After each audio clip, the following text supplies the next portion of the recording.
Let's talk about pulling up from a private drive. We're at a gas station. We're gonna pull out, we have to yield to traffic. I look left, and literally you have to look through your driver's side window. If I can give you one bit of advice, I'm a state certified instructor. I teach teens and adults. This is Driving with Myles.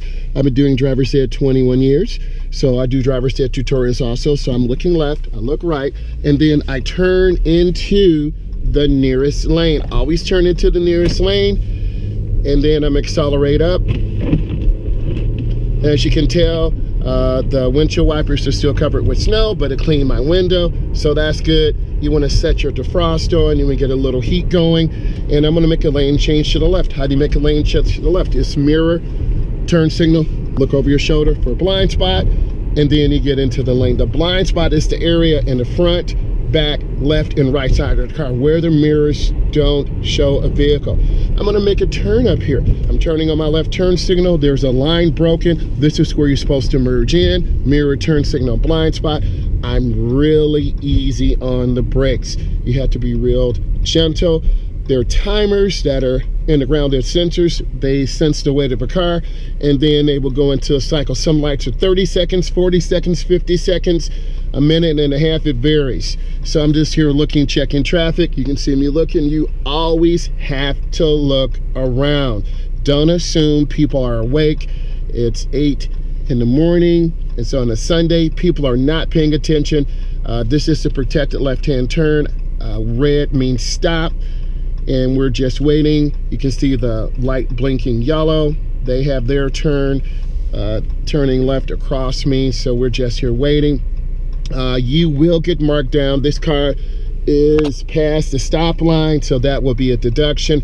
I'm behind the stop line, so I'm good. You can see the crosswalk where pedestrians walk. Intersections are the most dangerous place because cars are turning left, cars are turning right. People turn at the last second. They make decisions at the last second. Also, you see the do not walk sign over there. I'm looking right at it near the CVS sign. It is not blinking. That is an indication to help you. So we just have a green. I look left, I look right, I'm checking, and I'm gonna turn in the nearest lane right by the double yellow. If you turn in the wrong lane, that will be a deduction. So I'm getting up to speed. My speed is nice. The speed limit here is 50. I'm at about 41, 44 miles an hour.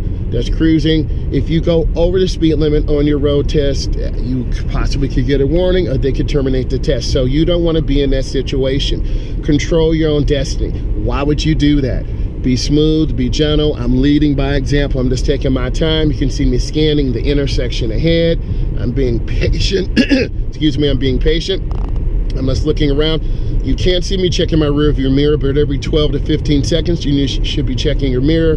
Speed's good. The car is warmed up now. I'm at a half a tank of gas. Woo, that's good.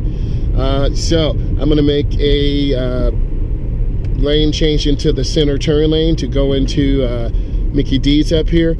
So I'm gonna squeeze my brakes. You wanna get into this left turnaround the last second. So I'm squeezing my brakes, I'm waiting, and then I turn hand over hand into the turn, and then I turn hand over hand out. I'm gonna turn on my right turn signal, angle park, talk to you, and then end this.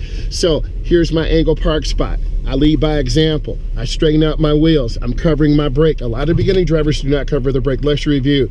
We talked about leaving a gas station. That's a private driveway. We have the rules of the right of way. I just want to say thank you for supporting me. I need you to give this a thumbs up and then subscribe. I'm a state certified instructor. I teach teens and adults. I want to thank you for supporting me, and I want to thank my student Mitch for allowing me to use his GoPro. I'm trying to give you good content. Please give me some ideas that you want to see with the GoPro. Thank you, and I appreciate you very much. Have a great day.